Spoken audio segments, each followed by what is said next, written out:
much do you get paid? Don't answer that out loud.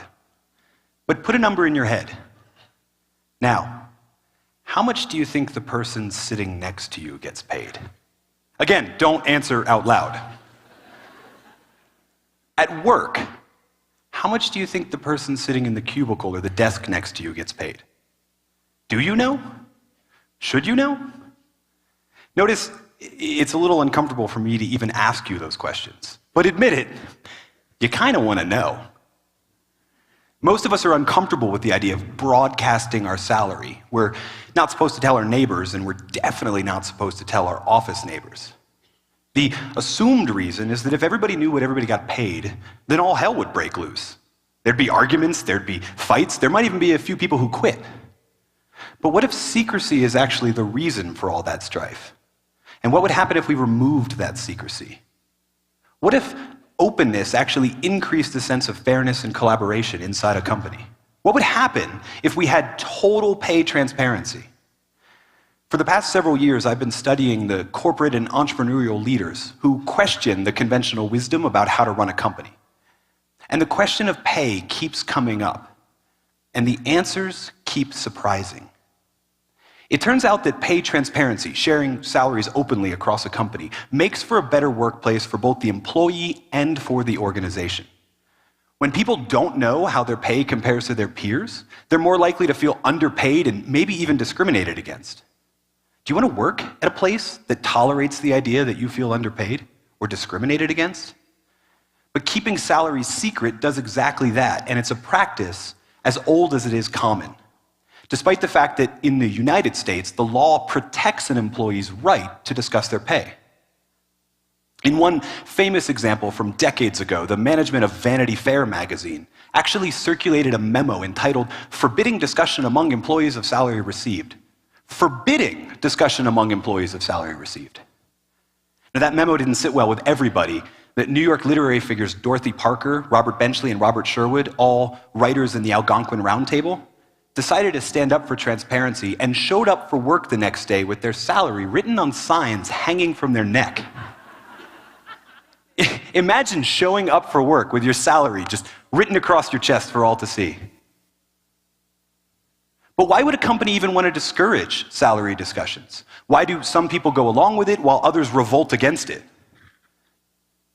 It turns out that in addition to the assumed reasons, pay secrecy is actually a way to save a lot of money. You see, keeping salaries secret leads to what economists call information asymmetry. This is a situation where in a negotiation, one party has loads more information than the other. And in hiring or promotion or annual raise discussions, an employer can use that secrecy to save a lot of money. Imagine how much better you could negotiate for a raise if you knew everybody's salary. Economists warn that information asymmetry can cause markets to go awry. Someone leaves a pay stub on the copier and suddenly everybody is shouting at each other.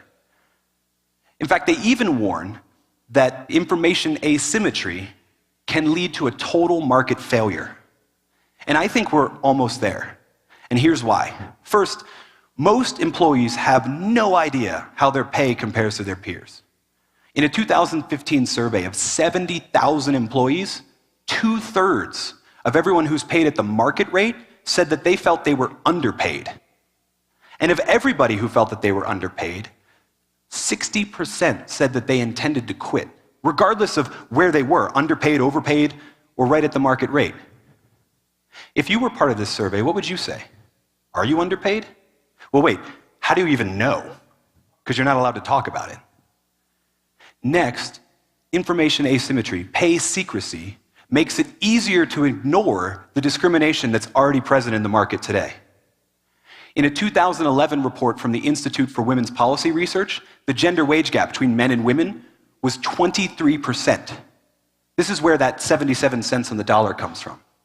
But in the federal government, where salaries are pinned to certain levels and everybody knows what those levels are, the gender wage gap shrinks to 11%. And this is before controlling for any of the factors that economists argue over whether or not to control for. If we really want to close the gender wage gap, maybe we should start by opening up the payroll. If this is what total market failure looks like, then openness remains the only way to ensure fairness. Now, I realize that letting people know what you make might feel uncomfortable, but isn't it less uncomfortable than always wondering if you're being discriminated against? Or if your wife or your daughter or your sister is being paid unfairly? Openness remains the best way to ensure fairness. And pay transparency does that. And that's why entrepreneurial leaders and corporate leaders have been experimenting with sharing salaries for years. Like Dane Atkinson. Dane is a serial entrepreneur who started many companies in a pay secrecy condition and even used that condition to pay two equally qualified people dramatically different salaries, depending on how well they could negotiate. And Dane saw the strife that happened as a result of this.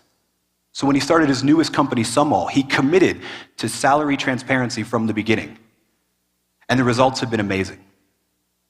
And in study after study, when people know how they're being paid and how that pay compares to their peers, they're more likely to work hard to improve their performance, they're more likely to be engaged, and they're less likely to quit.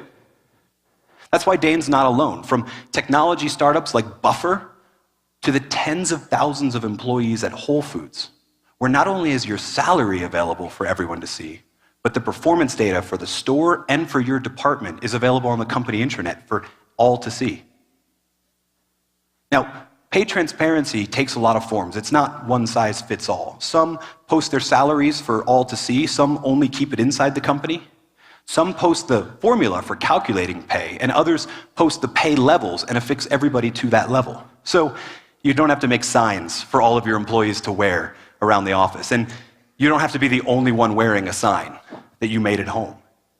But we can all take greater steps towards pay transparency. For those of you that have the authority to move forward towards transparency, it's time to move forward. And for those of you that don't have that authority, it's time to stand up for your right to. So how much do you get paid? And how does that compare to the people you work with? You should know, and so should they. Thank you.